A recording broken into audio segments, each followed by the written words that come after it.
Vamos orar? Senhor, muito obrigado por tudo que o Senhor tem feito, por tudo ainda que o Senhor haverá de fazer. Te pedimos que nessa manhã o Senhor pegue pelas mãos o presbítero Diego e use a vida dele, Senhor, para que venha confrontar as nossas vidas. Cuida da nossa igreja, cuida de cada irmão, cuida de cada pessoa que está conosco aqui, agora, e aqueles que haverão ainda de ver, Senhor, essa live. É que eu te peço em nome de Jesus. Amém, ó Pai. Amém. Vamos, Paula. Presbítero Diego, é contigo. Um abraço. Obrigado, pastor. Bom dia, igreja. É um privilégio poder estar conversando a respeito da palavra de Deus. Hoje a gente vai estar começando uma nova série, como o pastor falou, sobre as obras da carne contra as obras do Espírito Santo, contra os frutos do Espírito Santo. E a gente vai dar a introdução nessa primeira aula, que é a respeito sobre imoralidade. Pedi para o Fernando projetar para a gente aqui.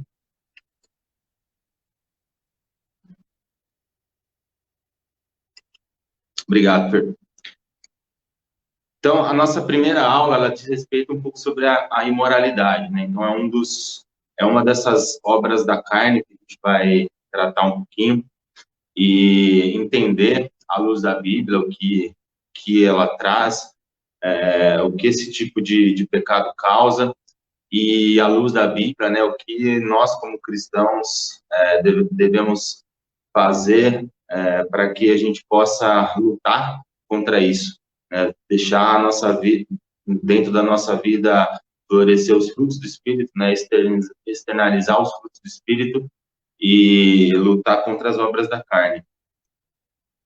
Eu separei dois textos bases, né? A gente está seguindo uma revista, né? Ela trazia um texto de Coríntios. Eu resolvi quero fazer um paralelo entre duas igrejas vivendo dois momentos diferentes,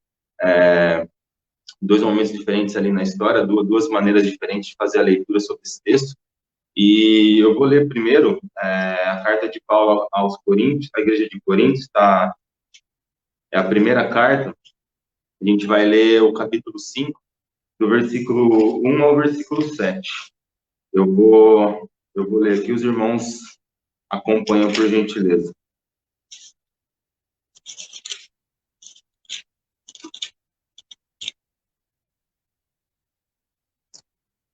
Vou ler. Geralmente se ouve que há entre vós fornicação, e fornicação tal qual nem ainda entre os gentios, como é haver quem abuse da mulher de seu pai. Estais inchados e nem ao menos vos entristecestes, por não ter sido dentre vós tirado quem cometeu tal ação. Eu, na verdade, ainda que ausente no corpo, mas presente no espírito, já determinei como se estivesse presente que tal ato praticou. Em nome do nosso Senhor Jesus Cristo, juntos vós e o meu espírito, pelo poder de nosso Senhor Jesus Cristo, seja entregue a Satanás para a destruição da carne, para que o espírito seja salvo no dia do Senhor Jesus.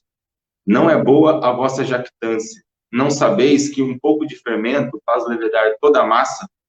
Alimpai-vos, pois, do fermento velho, para que sejais uma nova massa, assim como estáis sem fermento, porque Cristo, nossa Páscoa, foi sacrificado por nós. Então, aqui a gente tem um texto que uma carta de Paulo aos Coríntios, e Paulo está exortando o povo acerca da prática de alguns pecados. No caso, aqui ele fala sobre o pecado da fornicação, que está dentro desse contexto da imoralidade. Vamos trabalhar um pouquinho em definição. A imoralidade, a definição aí de dicionário de imoralidade, é falta de moral, falta de pudor, degeneração, impudícia, é uma atitude ou caráter de quem ignora convenções sociais e a moral vigente. Então, essa é a definição de imoralidade à luz do dicionário, à luz do português, da palavra em português. Na Bíblia, a imoralidade ela está associada a pecados de cunho sexual. É um pecado de cunho sexual. É interessante que tanto na carta de Coríntios e no texto que a gente vai ler mais para frente aí na na carta de Paulo aos Tessalonicenses, a Bíblia, Paulo ele usa uma palavra grega, né, para tratar desse pecado, e a palavra que é usada ali, ela vem da raiz da palavra porneia, que é, talvez no grego, aí, a palavra que tem a maior amplitude, que englobe a maior parte dos pecados de cunho sexual. Né, o porneia tem um significado, vamos colocar um significado genérico dela, de relação sexual ilícita. Então, qualquer tipo de relacionamento sexual ilícito está sendo referenciado nessa palavra que Paulo utiliza no texto. Adultério, o sexo fora do casamento, o homossexualismo, a pornografia, poligamia, que hoje até tem um nome bonito, né? Poliamor, um amor entre várias pessoas ao mesmo tempo, prostituição, incesto, zoofilia, enfim, tantos outros pecados aí, tantas outras relações sexuais ilícitas que existem, tantas outras aberrações sexuais, né? Cada dia se cria uma diferente. Tudo isso está dentro do contexto de porneia, que está dentro do contexto de imoralidade, que é o que nós vamos estudar hoje. Gosto bastante de trabalhar com números, com dados, né? Os dados, eles nos permitem, né, entender um pouquinho aonde a gente está pisando, aonde a gente está trabalhando, qual é o impacto de algumas coisas mediante a outras. E eu levantei alguns dados, algumas pesquisas que eu acabei fazendo, e existe um app de relacionamento, né, o que é o Tinder, um app bem conhecido, um aplicativo de relacionamento casual, para sexo casual, e esse aplicativo ele atingiu, em 2019, a marca de 10 milhões de usuários só no Brasil. Eu não tenho o dado atual, mas disse que teve um crescimento muito grande nessa época de pandemia. Apesar das restrições de isolamento, teve uma crescida, um ascendente bem alta nesse período. A internet ela é um meio de comunicação, ela é algo que foi criado com o intuito de reduzir distâncias, com o intuito de se acelerar processos, pesquisas, uma base de dados gigantesca, mas o que a gente consegue ver através de pesquisas de dados é que 30% dos acessos a sites, 30% do uso da internet, né, no sentido de acesso a sites, são a sites pornográficos, ou sites que têm algum tipo de conteúdo pornográfico. Tem uma marca, né, uma plataforma chamada Xvideos, que são vídeos pornográficos, e essa plataforma, eu vi um dado muito interessante na Galileu, ele tem 4,4 bilhões de visualizações mensais. Só para a gente fazer uma relação, a CNN é o maior portal de notícias virtuais que se tem no mundo. E o acesso do Xvideos é 3 vezes maior que o acesso à CNN, por exemplo. A revista Galileu dizia que o Xvideos ele só perde em acessos para 3 plataformas: Facebook, Twitter e YouTube, que são as 3 mais visualizadas do mundo. Tem uma outra empresa chamada YouPorn, que tem um site também, que seja de streaming ou de compartilhamento de arquivos. Essa plataforma, ela compartilha 950 terabytes de arquivos diários para 100 milhões de usuários diários. Ou seja, 950 tera ali dá mais de 950 mil gigabytes.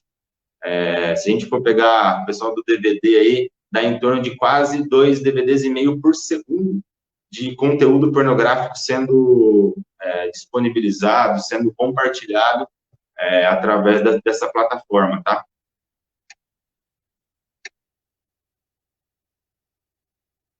Existe uma pesquisa também que foi realizada em 2019, que é uma pesquisa da USP, do Instituto de Psiquiatria do Hospital das Clínicas, né, da Faculdade de Medicina. Ela trouxe um dado que eu achei bem alarmante. Ele, dentre a faixa de pesquisa, dentro do que eles estipularam como o grupo a ser pesquisado, 50% dos homens e 30% das mulheres admitiram já ter cometido algum tipo de adultério, algum tipo de relacionamento fora do relacionamento de compromisso deles. O IBGE fez um levantamento em 2018. O Brasil hoje ele tem cerca de um divórcio para cada 3 casamentos, tá? São 385 mil divórcios anuais no Brasil. Vale a pena comentar também que a quantidade de casamentos tem crescido e a quantidade de divórcios tem aumentado ano a ano, além do aumento da união entre pessoas do mesmo sexo, as uniões homoafetivas. Tiveram um crescimento aí de 2018 a 2019 de 67%. Então, quase dobrou a quantidade de casamentos homoafetivos. E não se existe, né, uma pesquisa IBGE ou por algum órgão oficial, mas existem estudos que estimam que no Brasil a gente tenha cerca de 20 milhões na população LGBTI, ou seja, quase 10% da população se declara homoafetiva ou se enquadra dentro do grupo LGBTI. Agora já até criaram outras letras. Isso nos mostra o quê? O que eu quero trazer com esse tipo de pesquisa? O quão imoral está a sociedade onde nós vivemos, né? Trazendo um pouco para a nossa época aqui, talvez ali na década de 60, em 60 e 70, teve uma revolução sexual, chegou-se a mídia eletrônica através começou com rádio, TV, agora internet, e essa exploração, né, da mídia, esse aprofundamento que se teve, né, entre a tecnologia e o que ela causa no ser humano. Hoje todo mundo aí tem... É difícil quem tenha uma TV dentro de casa. A maioria das famílias tem 2, 3, 4 TVs, e a TV ela faz parte, né, do nosso dia a dia. O celular, a internet, ela faz parte do nosso dia a dia. Se a gente pegar o tempo que se dedica a esses aparelhos, né, tanto mídia social, internet, TV, a gente vai ver que uma grande porcentagem do nosso tempo ele é investido nesse tipo de comunicação. E o que acontece, que a gente percebe, é que, ao longo dos anos, esses meios nos trouxeram uma relativização de verdade, ou seja, a sociedade ela tem sido, tempo a tempo, manipulada de acordo com os padrões de quem dirige um programa, de quem cria um filme, de quem monta um site, de quem constrói e escreve uma série. E os valores que são passados, que são colocados dentro dessa mídia, é o valor de quem está criando. E, geralmente, ele tem se distanciado muito do que a Bíblia nos fala, do que a Bíblia prega e da vontade de Deus para a nossa vida. A gente vê que a sociedade ela tem... as programações dentro disso, elas trazem cunho de imoralidade, de prostituição, de fornicação, de sexo livre. O pessoal aí, um pouquinho mais antigo, gosta mais de novela, né? A gente percebe que sempre na novela, sempre tem um casal principal, onde, sei lá, às vezes é uma mulher legal, bacana, comunicativa, o marido é um pouquinho mais mal acabado, e entra nesse triângulo, entra sempre um rapaz mais bonito, um rapaz mais boa pinta, e começa-se o relacionamento, e aquilo é feito de uma maneira onde as pessoas que assistem se envolvem com aquilo, a ponto da gente acabar torcendo, né, para que o desfecho seja um adultério, que a mulher fique com o rapaz mais bonito e larga o rapaz mais feio de lado. Então, são os valores sendo trocados, né, são o valor de família sendo substituído por um valor hedonista, um valor de busca de prazer a qualquer custo. E não é só em novelas, né? Quando a gente Hoje, talvez a novela esteja saindo um pouquinho de moda, está entrando mais em moda, mais em pauta o Netflix, por exemplo, né, os streamings de vídeo. E todo dia tem seriados novos, séries novas, que também é só um nome diferente e mais bonito para falar, é um tipo de novela. Só é, às vezes, um pouco mais bem produzido, porque muitas vezes é feito em países com tecnologias bacanas ou que tenha uma experiência em cinema, mas não deixa de ser uma novela. E quando a gente acompanha aí o pessoal que gosta muito, você começa a ver as séries que têm entrado, que têm estreado, muitas delas trazem apelos e a sexo livre, muitos deles tratam de temas como homossexualidade, tentando trazer todas essas aberrações sexuais como sendo normal, como sendo natural para a sociedade, mostrando sempre as pessoas lutando pelo direito de poderem ser felizes, de poderem viver da maneira que elas querem, e uma sociedade de prazer a qualquer custo. E é essa sociedade que nós estamos inseridos. Não que lá atrás, no Velho Testamento, o povo não fosse moral, né? Muitas vezes o pessoal fala, mas antigamente o pessoal tinha várias esposas, várias mulheres, o pessoal tinha concubinas, e realmente se tinha mesmo, realmente era um costume, era aceito pela sociedade, eles viam de maneira natural aquilo, né? Geralmente pessoas de posse, pessoas com cargos, tinham os homens que tinham posse, né? Homens que tinham cargos importantes, eles tinham uma esposa, às vezes mais de uma esposa, eles tinham as concubinas, até algumas escravas sexuais, mas o fato de eles terem isso, até muitos personagens bíblicos, não quer dizer que Deus concordava com aquilo ou que aquilo era correto à luz da Bíblia, não era. Tanto que, se a gente pega a história, Davi, por exemplo, cometeu um adultério com Betseba e foi castigado por aquilo, ele colheu os frutos daquilo. Mas hoje a sociedade ela tende essa imoralidade, esse crescimento num, num nível mais frenético, num nível mais rápido, por conta da facilidade de comunicação, por conta da proximidade que a gente consegue ter através de, principalmente, de internet e televisão. Como eu falei, a mídia ela encoraja, né, todas essas aberrações. Os atores, os intelectuais, os professores, acho que lá para a década de 60, 70, se não me engano, né, teve aquela explosão da venda de cigarros, né, começou lá nos Estados Unidos, e se tinha a propaganda, eu lembro muito da foto, né, daquele rapaz boa pinta com um maço de Marlboro. Então, a ideia era o quê? Era passar uma imagem de que só quem fumava que era legal, que conseguiria conquistar as meninas mais bonitas, que teriam sucesso, era um sinônimo de sucesso. E hoje não é diferente o que a mídia faz, né? Quando a gente está assistindo um jogo aí com os amigos, com a família, é muito comum no intervalo ou no espaço destinado à propaganda, a gente vê uma propaganda de cerveja sendo feito de uma maneira apelativa de cunho sexual, com mulheres, com nudez, muito comum. Então, é uma maneira de deturpar um pouco dos valores, né, que a Bíblia traz. É uma maneira uma maneira de alimentar toda essa imoralidade, toda essa falta de valores da sociedade. E a gente tem que estar atento a tudo isso. Voltando um pouquinho aqui para a Bíblia, né?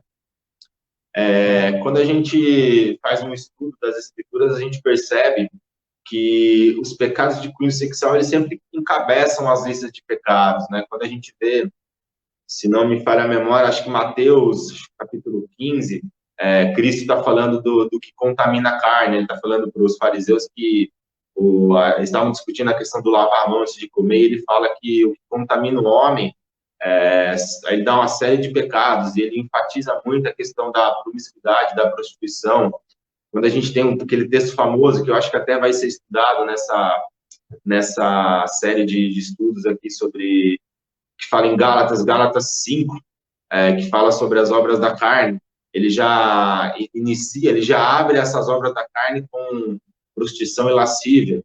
Quando a gente vê o último capítulo da Bíblia, Apocalipse, falando daqueles que não entrarão no reino no reino de Deus. Ele cita os promíscuos também como pessoas que não entrarão no reino de Deus.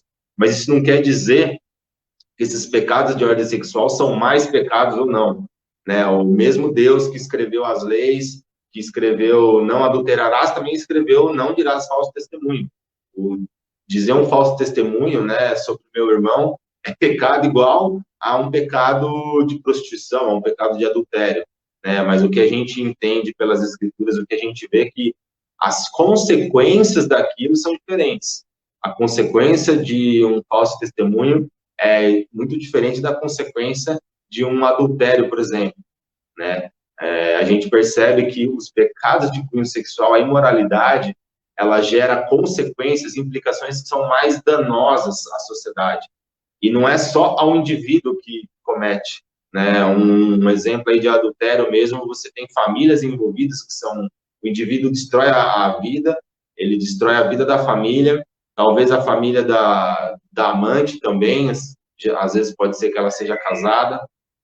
Muitas vezes você destrói uma empresa, você destrói um círculo de amigos, você afeta igrejas, você afeta comunidades, né, como muita gente já ouviu alguma história desse tipo. Então, as implicações, as consequências disso, desse tipo de pecado, elas são mais danosas. Voltando aqui no texto que a gente leu, lá de Coríntios, Paulo ele está se referindo, ele está exortando essa igreja que está cometendo esse pecado. Paulo ele foi alertado, ele sabe que dentro daquela comunidade, algumas pessoas, alguns irmãos, alguns que se dizem cristãos, estão cometendo esse tipo de pecado. E Paulo está exortando e está mostrando o que esse pecado implica. E ele fala, principalmente ali quando ele trata do versículo 6 e do versículo 7, vou até reler aqui para a gente. Não é boa a vossa jactância. Sabeis que um pouco de fermento faz levedar toda a massa? Alimpai-vos, pois, do fermento velho, para que sejais uma nova massa, assim como estáis sem fermento, porque Cristo, nossa Páscoa, foi sacrificado por nós. Paulo está fazendo uma relação aqui com o fermento, né, que ele está tentando dizer para o povo que os pecados de cunho sexual, o pecado da imoralidade, ele se alastra, ele tem um efeito contagiante, né? Hoje é um tema bem na moda, né? A gente vive uma época de pandemia e aonde se fala no contágio, na contaminação, um indivíduo contamina 5, 6 indivíduos, né? Hoje se tem já as novas variantes aí que circulam até 6 vezes mais contagiante. O que Paulo está tentando dizer é que o pecado da imoralidade é como um fermento, é como um vírus. Ele começa com uma pessoa, ele se espalha rapidamente, e ele é capaz de degradar uma massa inteira. É o que Paulo está falando, você tem que ficar alerta, vocês estão cometendo esse tipo de pecado, e esse pecado ele se alastra facilmente, e ele pode acabar com a igreja que vocês estão, com a comunidade que vocês estão participando. Isso é uma coisa grave. Novamente, não é mais pecado do que outros, mas ele tem consequências mais danosas, ele tem consequências que podem implicar a vida da igreja, que podem influenciar na vida das pessoas que estão ao redor daqueles indivíduos. Isso que Paulo está tentando dizer, que esse pecado ele deve ser identificado e ele precisa ser tratado. Ele precisa ser tratado por essas pessoas, para que a igreja volte a andar nos caminhos de Deus, para que a igreja volte a cumprir aquilo que a palavra diz. Eu resolvi trazer um outro texto que está lá em 1 Tessalonicenses, vou abrir aqui também para a gente ler.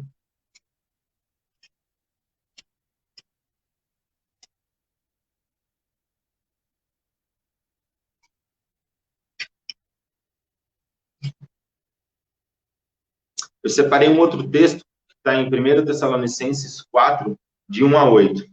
Eu vou ler, peço que os irmãos acompanhem também.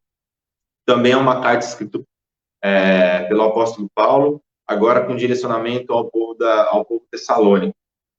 Paulo e Silvano e Timóteo, a igreja dos Tessalonicenses em Deus Pai. Desculpa, é o capítulo 4. Finalmente, irmãos, vos rogamos e exortamos ao Senhor Jesus que, assim como recebestes de nós, de que maneira convém andar e agradar a Deus, assim andai para que continueis a progredir cada vez mais. Porque vós bem sabeis que mandamentos que vos temos dado pelo Senhor Jesus.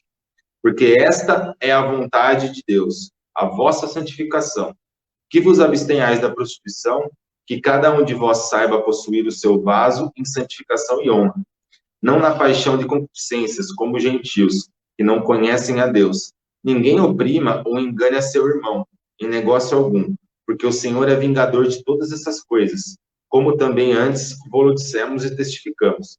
Porque não nos chamou Deus para a imundícia, mas para a santificação. Portanto, quem despreza isto, não despreza ao homem, mas sim a Deus, que nos deu também o seu Espírito Santo. Percebam que o tema aqui, ele é o mesmo. Ele trata sobre pecado de cunho sexual, sobre imoralidade. Porém, aqui Paulo está falando que a vida do cristão, ela tem que ser vivida de modo a agradar a Deus. O papel do cristão, a função do cristão é agradar a Deus e glorificar o nome de Deus. Deus nos criou para a honra e glória dele, para que através das nossas atitudes, da nossa vida, Deus seja glorificado. Só que percebam que existe uma grande diferença entre a igreja de Corinto e a igreja de Tessalonicense, a igreja de Tessalônica. A igreja de Corinto, Paulo está exortando porque eles estão cometendo o pecado.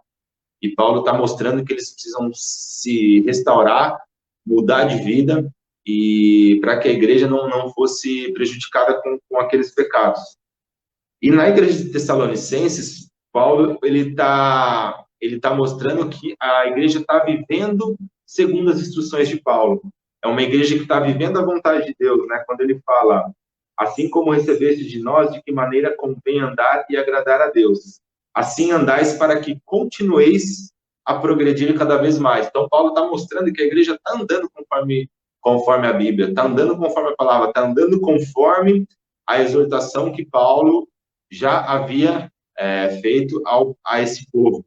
E ele está dizendo para o povo o seguinte: continuem do jeito que vocês estão no caminho, vocês estão vivendo segundo os conselhos que eu dei para vocês. Ele exorta para que eles continuem progredindo. Paulo revela que eles já, no versículo 3, ele já fala que, no versículo 2 ele fala, porque vós bem sabeis que mandamentos vos tenho dado pelo Senhor Jesus. Então, Paulo fala que vocês já sabem os mandamentos, vocês sabem, vocês estão vivendo, ou seja, continuem da maneira que vocês estão, continuem vivendo. É interessante que Paulo faz um texto desse, e a gente para pensar, pô, mas por que Paulo tá exortando esse povo, né? Até o título, né, que é colocado nessa passagem, fala exortação à santidade. Mas por que Paulo está exortando esse povo, sendo que o povo está vivendo da maneira que Paulo quer, da maneira que Paulo os ensinou, da maneira que Paulo pregou, com os valores que Paulo passou para esse povo? Paulo está reforçando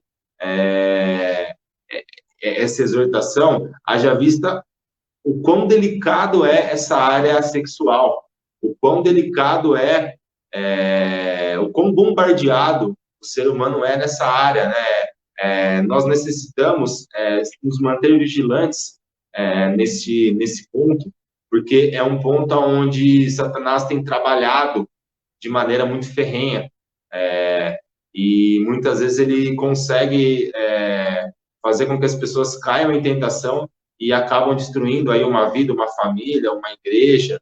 E Paulo com esse texto está mostrando a importância que se tem em se manter vigilante nessa área. Como eu falei, né, no comecinho que a gente começou a estudar um pouco de dados, a nossa sociedade, que é uma sociedade erotizada, o quão bombardeado nós somos, a pressão que nós sofremos nessa área sexual é muito grande. Se a gente não tiver vigilante, não tiver com a cabeça no lugar, não tiver numa comunhão grande com Deus, a gente tem uma grande chance de cair em tentação. A gente pegar um exemplo, né? Quando você pega um jovem que que se guarda para o casamento, o quão bombardeado esse jovem é quando ele entra quando ele decide por uma virgindade no casamento, o quão bombardeado ele é dentro de uma esfera de faculdade, dentro de uma esfera de cursinho, dentro de grupo de amigos, aonde o que se é ensinado, o que se fala que é legal, que é bacana, é ao contrário.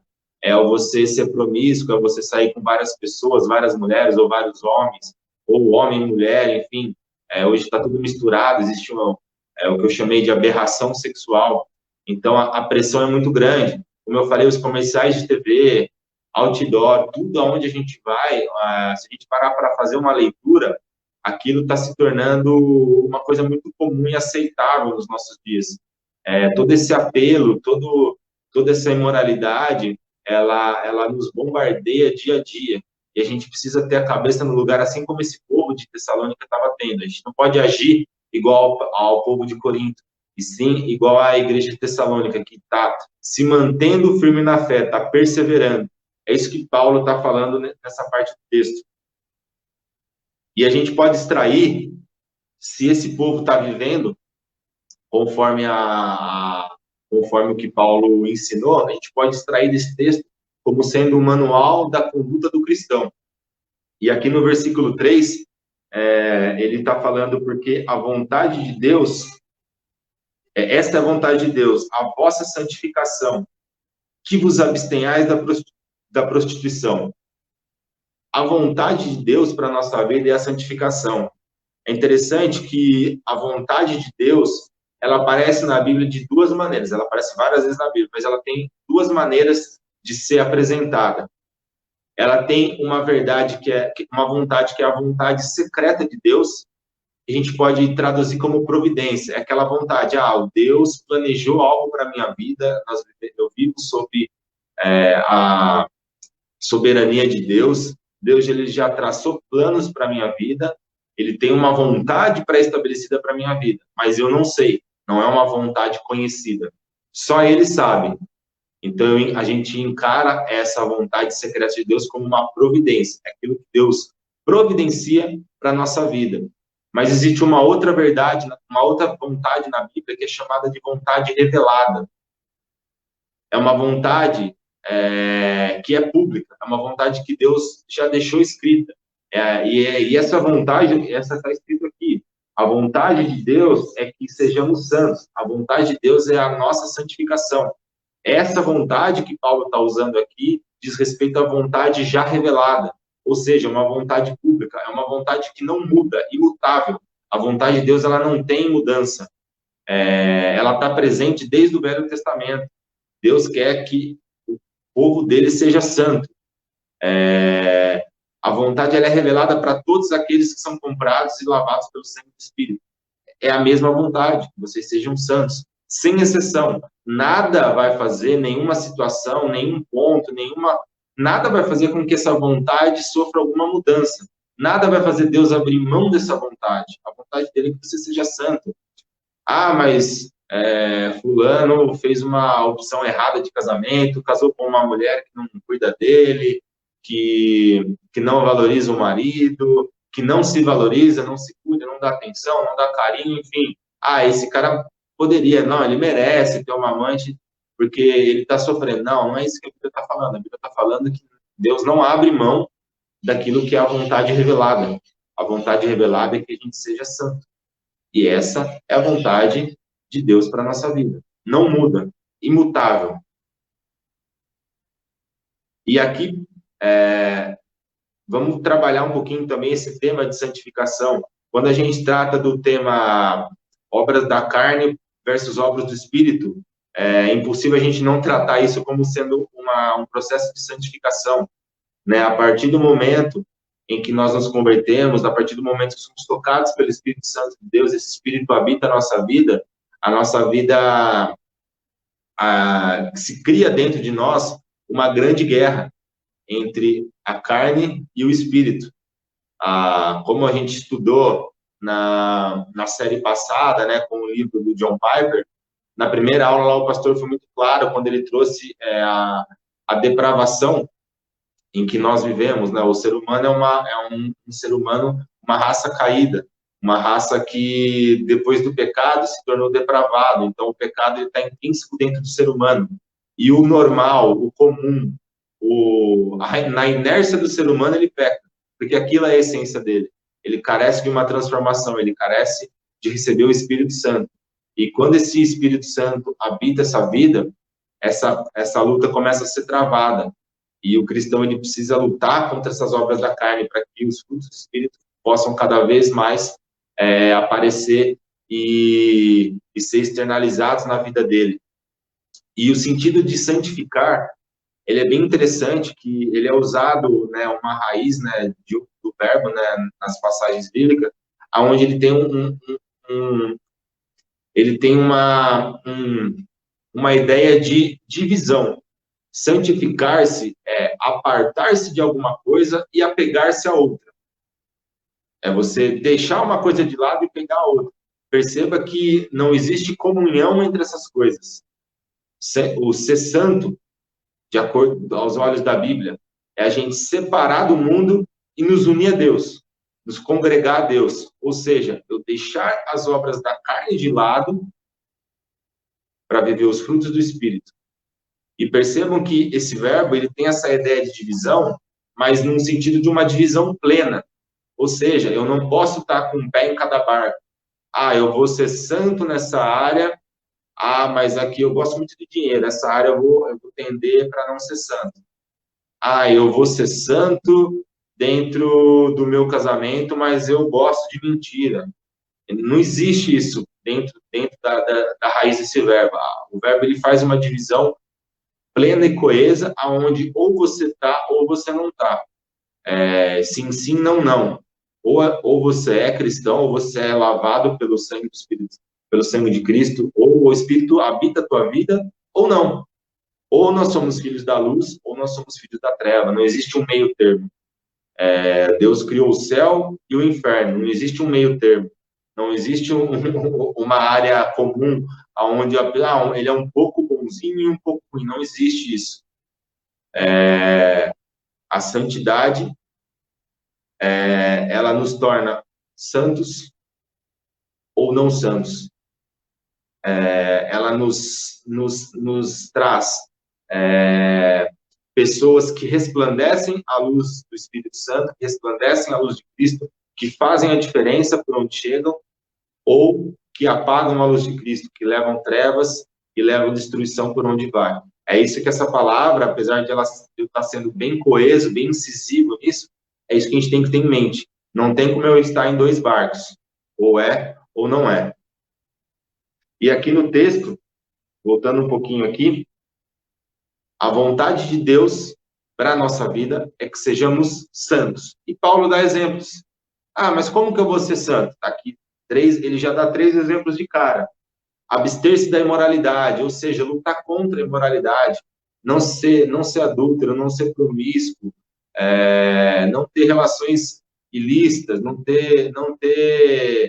cometer aberrações sexuais, não apoiar isso, não estar de acordo. Quando você vê isso, não é a questão de bandeiras, mas sim, nós temos o papel também de exortar, quando a gente sabe que tem um irmão em pecado, que tem um amigo em pecado, que tem alguma pessoa que a gente sabe disso, a nossa função também é exortar, lógico, precisa ter tato, precisa ter conversa, precisa ter proximidade, e também precisa ter bons exemplos, né? O agir é muito mais importante do que eu falar em muitos casos, mas a gente tem que lutar a favor dos frutos do Espírito, a gente tem que lutar pelo que é certo, pelo que a Bíblia fala, a gente tem que lutar por esses valores que são imutáveis, e a gente tem que ir, muitas vezes, contra o que a sociedade prega, para que a gente possa defender aquilo que realmente a Bíblia prega, aquilo que sabemos que realmente é a vontade de Deus para a nossa vida, para a nossa vida. A gente não pode ser compadecente, coincidente com as coisas erradas. A gente tem que nos colocar como defensores do Evangelho. Ele fala também em controlar o próprio corpo, que também está dentro de não ser imoral. O que seria o controlar o próprio corpo? Manter relações sexuais lícitas. O sexo foi criado por Deus e dado ao homem como um presente, como uma dádiva, para ser aproveitado, mas como? Mas da maneira como que a Bíblia fala, não de uma maneira hedonista, de uma maneira pagã, de uma maneira gentil, como Paulo está frisando no texto, não. Nós temos que manter esses relacionamentos à luz da palavra. Deus instituiu a família, um homem, uma mulher. A relação entre esses dois, única e exclusivamente entre esses dois. E é tão bonito que Deus fala que quando o homem se une à sua mulher, eles se tornam uma só carne, um só espírito. E essa união, ela recebe mais um reforço, que é a Deus. Então, o homem se une à mulher, formando um casal, uma só carne, que se une a Deus. Olha que bonito que é isso. Deus, ele trouxe algo pleno, algo puro para o ser humano. E o ser humano, ele deturpa isso e ele usa essa bênção, essa dádiva de uma maneira incorreta. Talvez se a gente parar para fazer uma leitura, parar para pensar, o cristão deveria ser o povo que mais aproveita, que mais desfruta das bênçãos que o sexo pode trazer na vida do casal. E Paulo está exortando para que isso seja feito da maneira correta, de uma maneira honrosa. É possível, sim, eu ter uma relação honrosa com a minha esposa. Eu fazer as coisas à luz da palavra, eu me guardar do meu casamento, para um compromisso. O sexo, ele envolve um compromisso. Deus, ele exige do homem e da mulher um compromisso estabelecido entre os dois para que se forme uma família. O sexo não foi criado apenas para o prazer. O sexo, ele é um símbolo, ele é a formação de uma família, ele é a instituição de uma das sociedades mais sagradas que Deus criou, que é a família. E hoje a gente vê isso sendo banalizado, o sexo livre, casual, pessoas até que nem se conhecem, que nunca se falaram. É simplesmente uma obra da carne, é pura carne, não existe amor, não existe carinho, não existe espírito envolvido nisso. E Paulo tá mostrando aqui que o controlar o corpo é um dos caminhos para se manter a santidade, para se trabalhar a santidade dentro da nossa vida. Ele também fala de não prejudicar o irmão nessa área, que seria no fato de você manipular pessoas para a realização de sexo, ou também criação, por exemplo, de mercados, prostituição, prostíbulos, engloba tudo aquilo que você manipula alguma pessoa ou que você engana essa pessoa para que se haja essa prática ilícita. Então, Paulo está sendo também bem coeso nessa área. E é muito interessante que quando a gente chega ali no versículo 7, ele fala, 7, 8, ele fala sobre um chamado. Ele fala assim, porque Deus, né, no caso, não nos chamou Deus para a imundícia, para a imoralidade, para a promiscuidade, para a prostituição, mas ele nos chamou para a santificação. Esse é o nosso chamado. O nosso chamado é para que sejamos santos. O nosso chamado é para que a gente lute contra as obras da carne. O evangelho, ele não é uma desculpa para a gente viver na imoralidade, né? Nós somos aí presbiterianos, né? Existe aquela frase muito antiga, uma vez salvo, salvo para sempre. Cristo já morreu por todos os meus pecados, os que eu já cometi, os que eu estou cometendo agora, os que ainda vou cometer. Já está feito, Cristo já fez o sacrifício. Não é isso que o evangelho prega. Deus, ele te chamou, ele te perdoou, ele derramou o sangue do Filho em prol dos nossos pecados, ele nos lavou e ele nos exige a mudança de vida, mudança de comportamento. E isso, ele nos chama para que ele possa ser engrandecido, para que ele possa ser glorificado. Ele nos chama, nos salva, nos retira o pecado, nos tira os grilhões, a cadeia que nos prende, que é a prática do pecado.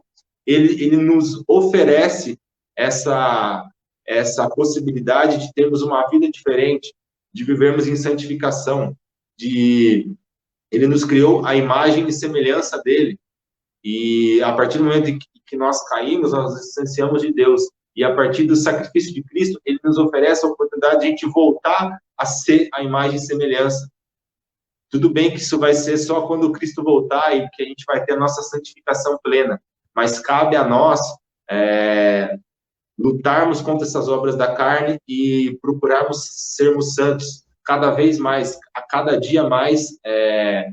Nós temos que ter um sentimento de luta e de desejo de ser santo perante Deus, de cada vez pecar menos, de cada vez deixar esses frutos do Espírito resplandecerem na nossa vida. Frisando, o Evangelho não é desculpa para a gente viver na imoralidade. Uma vez salvo, sempre salvo. Muito legal, muito bacana. E realmente é verdade, a salvação não é perdida. Mas quem acompanhou a série de estudos do livro do John Piper, pôde ver na última aula lá que foi dada pelo diácono Alessandro. O Alessandro foi bem enfático, foi uma aula bem legal que ele mostrou que a salvação ela é imerecida. E a salvação, ela é testificada. Como? A perseverança do cristão mostra aonde o Espírito fez a obra, aonde o Espírito mudou, aonde o Espírito tem fruto. Ou seja, a pessoa que ela é salva, ela não é salva pelas obras que ela faz, ela é salva pela misericórdia de Deus. Mas a pessoa que ela é salva, ela é transformada. A pessoa que ela é salva, ela tem o Espírito Santo habitando aquela vida. A pessoa que é salva, os frutos, ela pode cair, mas ela se mantém perseverante na luta diária contra o pecado, contra as obras da carne. A perseverança dos santos é o que dá indícios da real transformação e conversão daquela vida. E Paulo reforça, eu achei muito interessante, que no versículo 8 ele fala, portanto, quem despreza isto, não despreza o homem, mas sim a Deus. Ou seja, quem despreza a santificação, quem despreza a vontade de Deus para a nossa vida, quem despreza o lutar contra a imoralidade, cuidar bem do corpo, não prejudicar o irmão, não viver em pecado, em prostituição, em lascívia, em luxúria, quem não dá importância para isso, quem despreza, não está desprezando um homem, não está desprezando o Paulo que está falando, não está desprezando um pregador, não está desprezando, enfim, está desprezando a Deus. Ele está desprezando ao ser superior, criador do céu e da terra, que instituiu essa regra, que instituiu essas leis, cuja vontade é que sejamos santos. Então, Paulo está sendo muito enfático. Se você não luta pela tua santidade, não luta contra as obras da carne, você está rejeitando essa vontade de Deus. Você não está rejeitando o homem, você está rejeitando a Deus. E a gente sabe que quem rejeita Deus, lá na frente vai ser rejeitado por ele. Lá na frente vai colher uma eternidade de separação total de Deus, uma eternidade de sofrimento, uma eternidade de pavor, de terror. E é isso que Paulo tá tentando dizer, a importância desse nosso chamado, a importância que a gente deve dar para isso. Por isso que eu falo que o Evangelho não é uma desculpa para que a gente viva na imoralidade. O Evangelho, pelo contrário, o Evangelho ele é um motivo para que a gente tenha cada vez mais o desejo de cumprir aquilo que a Bíblia nos fala, de viver a vontade de Deus, de ser santo, de lutar contra o pecado, dia a dia. Eu sei que é muito difícil, não é fácil. Se lutar contra o pecado fosse fácil, Cristo não precisaria ter morrido na cruz pelos nossos pecados. O ser humano seria muito capaz. Mas nós só conseguimos isso através da ação do Espírito Santo em nossa vida. E para a gente terminar, fechar um pouquinho desse assunto, nos vem uma reflexão sobre isso que foi conversado. A gente estudou sobre duas igrejas vivendo momentos diferentes em relação ao mesmo tema. E muitas vezes a gente tem que trazer isso para a nossa vida, como que é o momento que nós estamos vivendo. Eu estou vivendo igual a igreja de Tessalônica, eu estou sendo perseverante, na santidade, eu estou vivendo de uma maneira correta, eu estou vivendo de uma maneira moral, Se eu estou vivendo dessa maneira, graças a Deus, glória a Deus por isso. Que bom que o Espírito Santo tenha ajudado a tua vida. Mas cabe a gente ser vigilante, perseverar, escutar o que Paulo está falando. Continuem andando dessa maneira, perseverem, andem nessa santificação, procurem sempre o que é santo. Paulo, a gente não leu o texto inteiro ali de Coríntios, mas Paulo ele fala muito sobre más companhias. Paulo ele fala que a gente tem que se abster das pessoas que nos levam para baixo. Salmo fala, né, bem-aventurado aquele que não se assenta na roda dos escarnecedores. A perseverança, ela também tem muita ligação com aquilo que a gente faz, aonde eu ando, com quem eu vou. Isso também pode se tornar o nosso processo de santificação mais fácil ou mais complicado. Quanto mais más companhias eu tenho, quanto mais locais que não são legais eu estou frequentando, mais eu sou bombardeado, mais a pressão é constante e é maior na minha vida. A gente tem que entender, saber dizer não a algumas coisas, saber aonde eu devo andar, com quem eu devo estar, e aonde eu estiver eu fazer diferença. Eu não fazer igual o povo de Corinto. O povo de Corinto estava vendo as pessoas pecarem e aquilo estava se alastrando. Tanto Paulo fala do fermento. Em vez da igreja lutar contra aquilo, a igreja estava permitindo que aquilo se alastrasse e aquilo iria trazer um dano muito grande para aquela comunidade. O que Paulo está falando é que a gente tem que ser perseverante, igual os Tessalonicenses, se manter na fé. Então, se você passa por um momento de santificação, se você passa por um momento onde a imoralidade não é um pecado da tua vida, glória a Deus por isso, mantenha-se firme, peço para que o Espírito Santo guie os teus caminhos e te tire do caminho toda tentação. Mas também você pode estar passando por um momento onde você necessita de uma restauração. Não sei qual momento que você vive, não sei como é a tua vida, não sei o calo que te aperta, não sei que males você passa, mas pode ser que você esteja passando por um momento da igreja de Corinto, pode ser que dentro do teu relacionamento possa haver uma relação de adultério, possa haver uma relação de promiscuidade, eu não sei, não conheço tua vida, Deus sabe, mas se você está passando por isso, você carece da restauração, você carece da graça de Deus para a tua vida. Se você está passando por isso, ore a Deus, peça a direção do Espírito Santo, peça para que Ele afaste da tua vida tudo aquilo que te joga para baixo, né? Pode ser que muitas vezes seja necessário que você comece de novo o relacionamento, comece do zero. A Bíblia fala que se o olho faz te tropeçar, é melhor você arrancar esse olho, melhor viver com um olho só do que viver com um olho só e ir para o céu, do que você continuar com os dois olhos e ir para o inferno. Se você está passando por isso, peça restauração para Deus, Ele pode te ajudar, Ele pode te guiar, Ele pode mudar a tua vida, assim como Ele mudou a vida de tantos. Deus, ele nos cobra esta santidade, mas o interessante é que Deus, Ele é um Deus misericordioso, Ele é um Deus que Ele está disposto a te perdoar, Ele está disposto a aceitar o teu arrependimento, Ele está disposto a te fazer mudar de vida. O Deus que a gente está falando aqui é o mesmo Deus que perdoou Davi depois de Davi ter adulterado com Betseba. É o mesmo Deus que perdoou Paulo por todos os assassinatos a cristãos que ele cometeu. É um Deus que perdoou Sansão, mesmo ele tendo sido promíscuo. Esse é o Deus que nós estamos tratando, é um Deus misericordioso. E não há pecado que Deus não possa perdoar. Né? As consequências, sim, elas são diferentes. Pode ser que, dependendo do teu pecado, a tua consequência, o teu poço é mais fundo. Mas não existe poço fundo para Deus. Deus, ele é capaz de te perdoar. E ele vem te chamar, ele quer te restaurar, ele quer restaurar a tua vida. Ele quer restaurar teu casamento, ele quer restaurar a tua pureza, ele quer restaurar a tua vida, ele quer restaurar a tua mente, ele quer restaurar o teu corpo. Deus, ele quer que você viva em santidade. Essa é a vontade. Em nenhum momento Deus revela a vontade de que as pessoas pequem, a vontade de que as pessoas vivam de maneira libertina, não. A vontade de Deus é que sejamos santos, que vivamos contra a imoralidade. E ore para que Deus tenha misericórdia da tua vida, para que Deus restaure a tua família, para que Deus traga de volta a alegria, mesmo que você tenha que realmente começar do zero, mesmo que você tenha que largar tudo e começar de novo.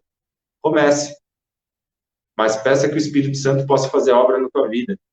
E é muito interessante, vou abrir de novo aqui, eu até fechei a Bíblia, mas Paulo, ele finaliza, que eu achei lindo esse final do versículo 8, porque ele fala assim: quem despreza a isto, não despreza o homem, mas sim a Deus.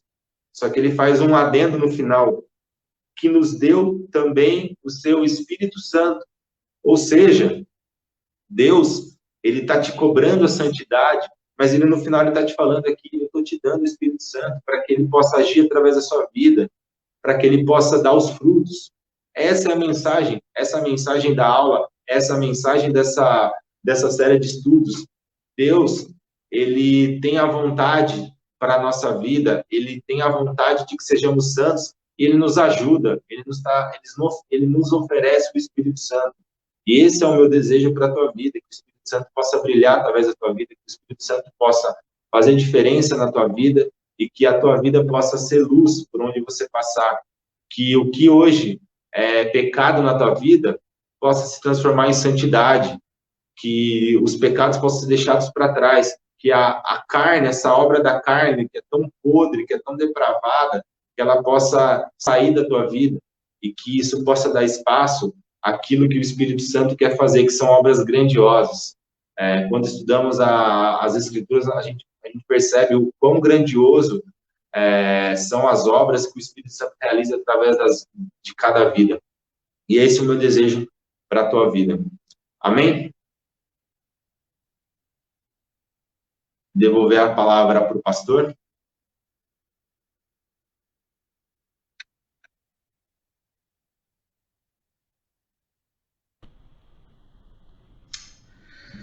Joia, Diego, brigadão. Só dando um toque em tudo que você falou, né? A gente vive esse contexto de moralidade em todas as áreas da nossa vida, né? A ênfase que Paulo está dando é na área da sexualidade, mas esse contexto vive na política. Infelizmente, nós vivenciamos isso, né? Quando a gente vê o hiperfaturamento de coisas que deveriam ser simples, né? Mas o caráter do ser humano vive essa imoralidade.